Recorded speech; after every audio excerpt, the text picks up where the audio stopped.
예수님은 내 부활인 줄 믿습니다. 옆에 분들과 인사합시다. 나도 부활할 겁니다.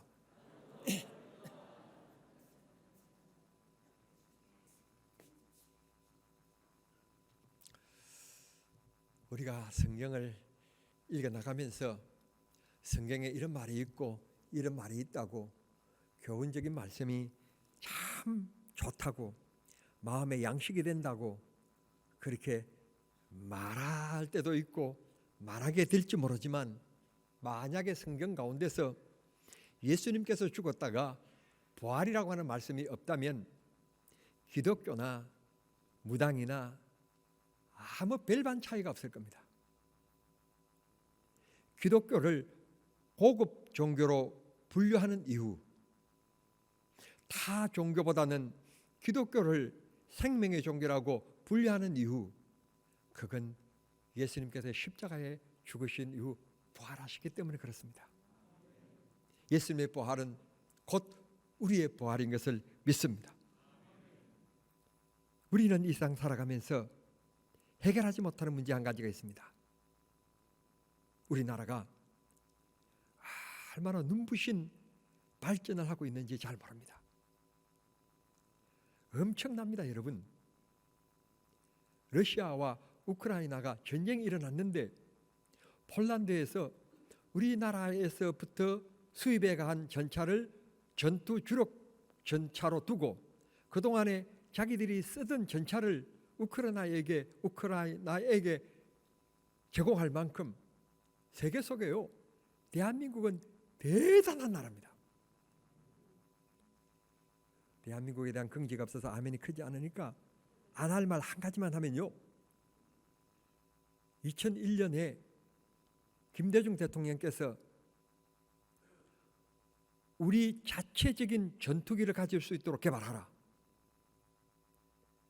그렇게 대통령께서 말씀하시고 명령하고 지시하셨는데, 그로부터 21년이 지난 지금 K-21 전투기를 만들었는데요, 비행에 성공했고 얼마 전에는 그 비행에서 폭탄물을 토하는 그런 실험까지 끝냈어요. 여기서 끝냈으면 내가 말도 안 해요. 지금 세계는 제4세대 전투기에 대한 논란이 굉장히 커지고 있어요. 그런데 지금 우리 한국은 거기에다가 AI를 접목시켜가지고 어떤 전투기를 만드는가 하면 제6세대 전투기를 만든다는 거예요. 이야, 놀랄 일이에요. 새 총을 들고 있다가 총을 만든 것보다도 더 놀라운 일이에요. 대한민국을, 이 불안한 안보 속에 있는 대한민국을 하나님이 이렇게 축복해 주신 대한민국 속에 우리가 살고 있습니다. 하나님이 우리를 놀랍게 축복해 주셨는데, 그럼에도 과학으로도 의학으로도 해결하지 못하는 슬픈 문제가 있는데 바로 죽음의 문제입니다. 다른 것은 노력으로도 돈으로도 힘으로도 능으로도 해결할 수 있게 되어지는데 죽음의 문제를 해결하지 못해요. 조그마한 바이러스 하나에 독감으로 고생을 하고 조그마한 바이러스 하나에 코로나로 죽은 사람이 얼마입니까? 죽음의 문제를 정복하지 못하고 해결하지 못하는 인간은 연약한 존재인 것입니다. 이런 연약한 우리 인간에게 하나님께서 영생의 길을 여셨습니다.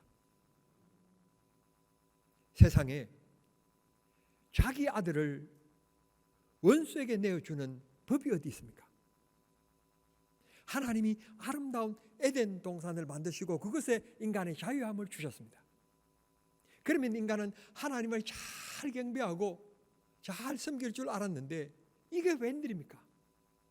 하나님과 같이 되려고 하는 교만에 빠지게 됩니다. 그리고 범죄합니다. 그런 하나님의 대적한 인간에게 하나님께서 이 인간을 포기하지 아니하시고 독생자 예수 그리스도를 이 땅에 보내주셔서 인간의 죄의 문제를 해결할 수 있는 것은 예수님밖에 없기 때문에, 죄 없으신 분은 그분밖에 없으시기 때문에, 원죄가 없는 분은 그분밖에 없으시기 때문에 예수 그리스도를 이 땅에 보내주셔서 십자가의 보혈로 우리를 구원해 주신 것입니다. 죽음에서 끝난 것이 아닙니다. 끝났다면 기독교나 타 종교나 다를 바가 없을 것입니다. 그런데 예수님은 죽은 지 3일 만에 인간이 가장 두려워하고 해결하지 못하고 있는 죽음의 문제를 해결하고 살아나셨습니다. 다시 붙자. 그래서 우리는 부활이라고 얘기합니다. 우리도 부활할 것입니다. 예수님께서 가시면서 약속하셨습니다. 내가 다시 오겠다. 그때는 죽은 자가 다시 병들지 않고 늙지 않고 불완전한 모습이 아닌 완전한 모습으로 살아나고, 즉 부활을 약속하셨습니다. 그때 당시에 살아있는 사람은 다시 늙지 않고 병들지 않는 몸으로 순간적으로 완전한 몸으로 변화되어 나와 함께 영원한 나그네에서 살게 될 것이라고 말씀하셨습니다. 그 말씀하신 주인공이 우리입니다. 그게 바로 나입니다. 하나님께서 나에게 그런 약속을 하셨습니다. 오늘 성경 본문의 말씀에 보면 예수님께서 우리 죄 때문에 죽으셨고 그분은 다시 살아나셨다고 말씀하고 있는데, 언뜻 보면 예수님의 죽음과 부활이 주어인 것처럼 우리가 착각할 수 있지만 그렇지 않습니다. 문맥상 분명히 주어는 죽음과 부활인 것은 틀림없습니다. 그러나 숨겨진 주어가 있습니다. 그건 바로 나라고 하는 존재입니다. 나를 위하여 죽으시고 나에게 영생을 주시고 어렵다 하심을 위하여 다시 살아나셨다고 말씀하시는 것입니다. 우리는 이 땅에 살아가고 있지만 천국 백성입니다. 하나님 자녀인 것입니다. 우리 모두 이런 믿음을 가지고 짧은 인생 기간 동안 믿음을 포기하지 말고, 믿음에 때로는 시련이 있지만 잘 이겨내어서 하나님 나라에까지 승리하는 정남중앙의 성도들이 되시기를 바랍니다. 며칠 전에도 말씀드렸습니다만 제가 이 교회 하단에다가 대복나무 한 그루, 감나무 한 그루를 심었습니다. 저는 올 가을을 기다리고 있습니다. 올 가을에 감이 열릴는지 안 열릴는지는 잘 모르겠습니다. 올 가을에 열리지 않으면 내년 가을에 열릴 것이고, 내년 가을에 안 열리면 후명년 가을에 열릴 것입니다. 후명년도 안 되면 좀 더 기다리면 4년 후 5년 후에는 반드시 저는 감나무가 감이 열릴 것이라고 믿습니다. 성도 여러분 보십시오. 제가 심은 나무는 감나무입니다. 그 감나무에서 감이 하나라도 열리면 그 나무는 감나무라고 하는 증거가 될 뿐만 아니라, 그 감 하나가 열렸으면 그 다음 해는 더 많은 감이 열린다는 뜻입니다. 고린도전서 15장 20절에 보면 예수님께서는 죽은 자 가운데서 살아나사 잠자는 자들의 첫 열매가 되셨다 그랬습니다. 예수님이 다시 부활하심으로 믿는 우리 모두가 다 부활한다는 뜻입니다. 감 하나가 열리면 그 나무는 감나무라고 하는 증거일 뿐만 아니라 그 감나무에서는 더 많은 감이 다음 해에 열린다는 뜻입니다. 첫 열매, 도장을 찍었다라는 뜻입니다. 즉 하나님께서 우리에게 영생의 부활의 보증이 되셨다는 뜻입니다. 예수 믿으면 우리 모두 부활의 기쁨을 누리게 됩니다.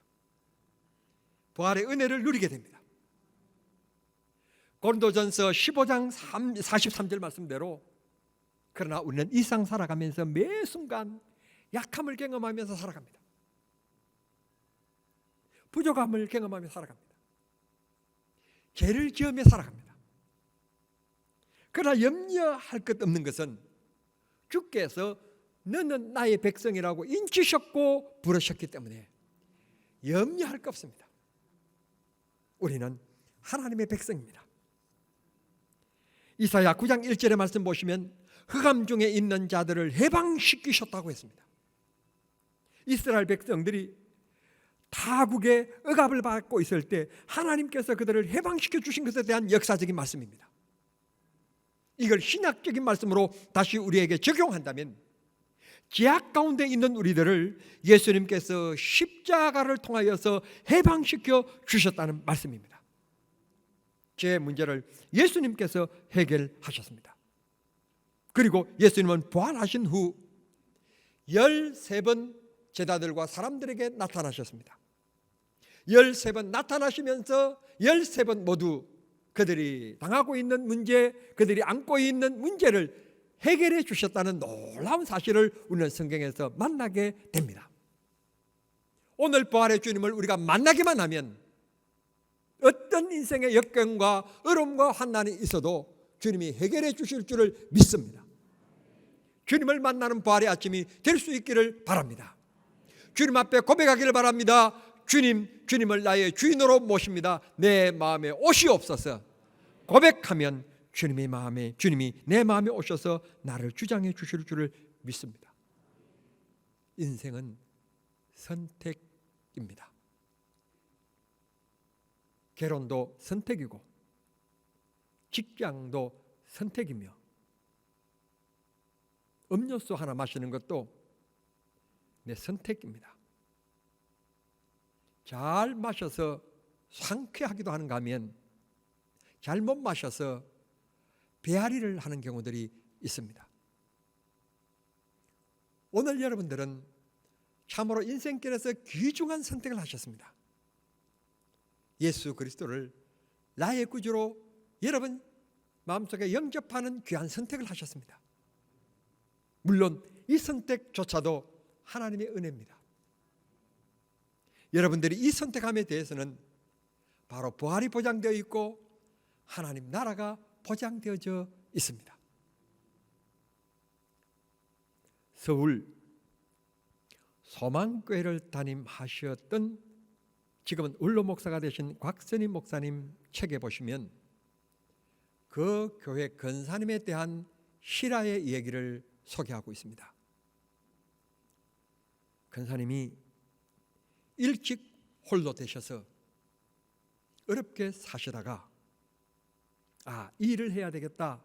그래서 요양사가 되어서 요양원에서 봉사를 하시게 되었습니다. 봉사를 하시는 중에 눈에 보기에도 좀 중하시다 하는 연세가 많으신 할아버지가 어르신이 요양원에 들어왔습니다. 공교롭게도 이 할아버지를 돌보는 것이 이 권사님 몫이 되었습니다.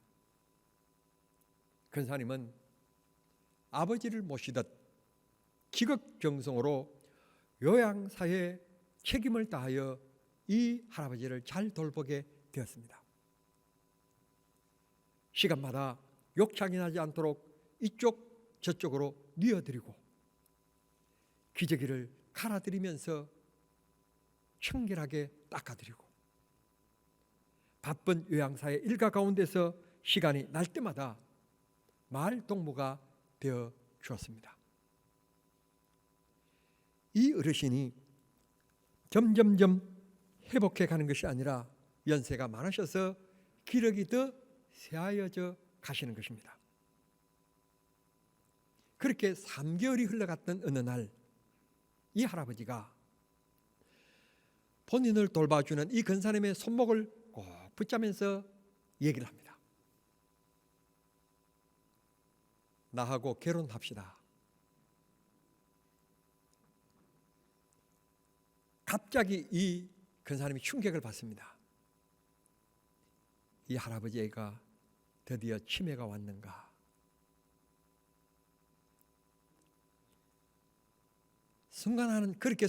그렇게 생각하는 순간 이 할아버지가 다시 애절한 마음으로 손을 꼭 붙잡으면서 거듭 말합니다. 나와 결혼해 주세요. 순간 치명가 하는 생각과 더불어서 다시 거듭되어지는 그분의 청혼에 이 근사님 생각이 이런 생각이 들었습니다.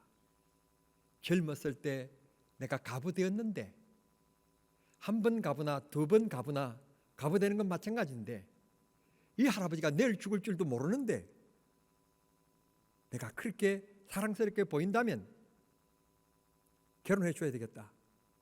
그래서 농담 반, 진담은 1%, 농담 99%.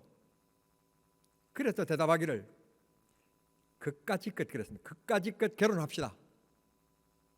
그렇게 말했다고 합니다. 그리고는 떠나왔는데 이 할아버지가 자기 담당 변호사에게 전화를 한 거예요. 혼인신고서 가져와라. 진짜 변호사가 혼인신고서를 들고 왔습니다. 순간 이 근사님이 헉 했습니다. 장난 아니구나. 그러면 이거 어떻게 해야 되지? 거부해야 되는가? 그런데 그래 그까짓 것 합시다라고 말했는데 근사가 책임을 안 질 수는 없고 지자니 너무 내일 모레 죽을 할아버지고 이게 무슨 부부인가? 이게 무슨 혼인, 이게 신고에 이게 무슨 의미가 있는가? 그래서 변호사에게 이건 아니다 하는 생각이 들어서 아니라고 하려고 하는 순간 보니까 이 변호사가 다 작성해 와가지고 그냥 이것만 찍으라고 응격결에 찍었어요. 변호사가 혼인신고서를 들고 가는 순간 곧 접수되어서 법적으로 부부가 돼버렸어요. 얼마 후에 이 변호사가 앞에 주민등록증 복사해 주세요. 도장은 제가 만들게요. 그렇게 하고 갔는데 혼인신고서 하는데 그 신분증이 필요한지 어쩐지 그렇게만 생각했는데 통장 하나를 들고 왔더래요. 자기 이혼 못한 통장이에요. 이제부터 놀랄 준비하세요. 변호사가 통장 하나를 들고 와서 건네주는데 글쎄 그걸 들춰보니까 이걸 셀 수가 없어요. 1, 10, 100, 1000. 이 근사님이 생전 이런 숫자를 본 적이 없어서 셀 수가 없었대요. 그 통장 안에 얼마가 들어있었는가 하면 29억.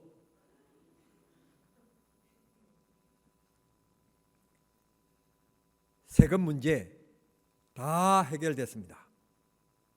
다 해결되고 이 회장님의 남은 현금 29억이 그대로 상속된 것입니다.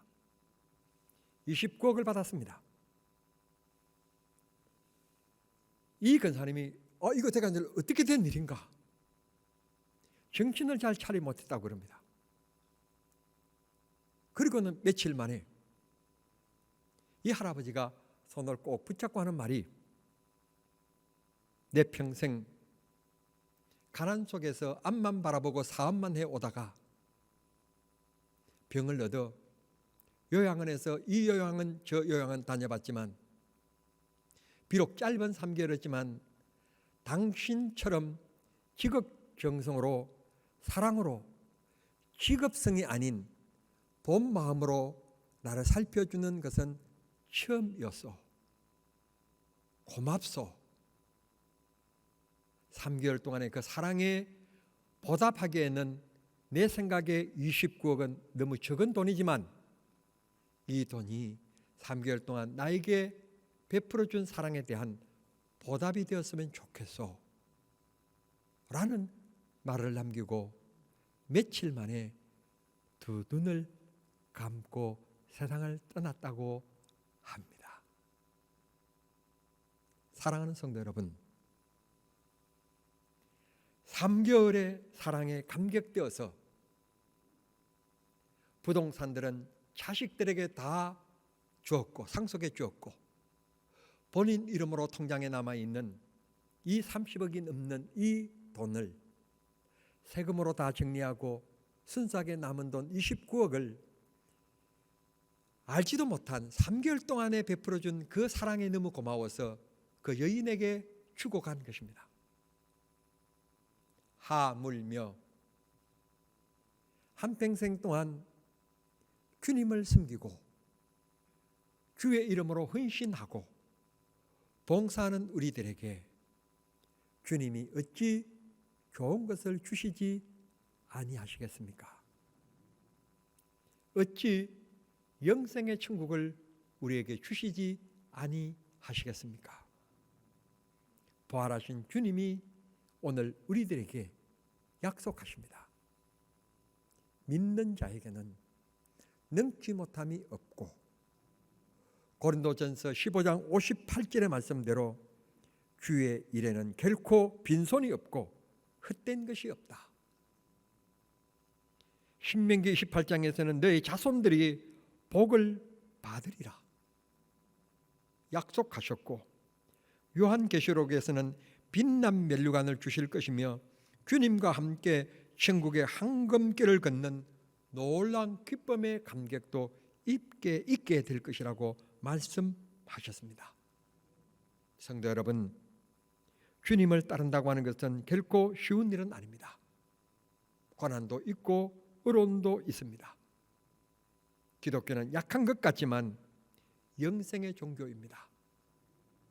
믿음의 신앙을 굳게 붙잡고 한평생 승리하는 성도들 되셔서 여러분들이 하나님 앞에 드리는 기도가 응답받고 여러분의 믿음의 소망이 영생으로 보상받는 축복이 있게 되기를 우리 주님 이름으로 축원합니다. 우리 아버지 하나님 감사합니다. 나 때문에 죽으셨고 나에게 영생을 주시고자 부활하신 주님을 찬송합니다. 이 부활의 아침 주님을 만나기를 원합니다. 주님의 은혜를 입기를 원합니다. 주님의 손길이 함께 하시면 능지 못함이 없는 줄 고백합니다. 믿는 자에게는 이런 기적이 따르리니 뱀을 잡은 적 해를 입지 않고 무엇을 먹든지 독을 마시든지 해를 입지 아니하며 영생을 누리게 될 것이며 귀신이 너희들의 믿음의 능력으로 쫓겨갈 것이라고 약속하셨사오니 어둠의 세력이 조금도 가까이 하지 못하게 하시고 승리하는 우리 정남중앙의 성도들이 모두 되게 해 주시옵소서. 1층 소예배실에 앉았든지 본당에 앉았든지 본당 중층에 앉았든지 또 집에서 하나 화면으로 예배하든지 정남중앙에 속한 모든 성도들 하나님 복을 나리여 주시옵소서. 예수님의 이름으로 기도하옵나이다. 아멘.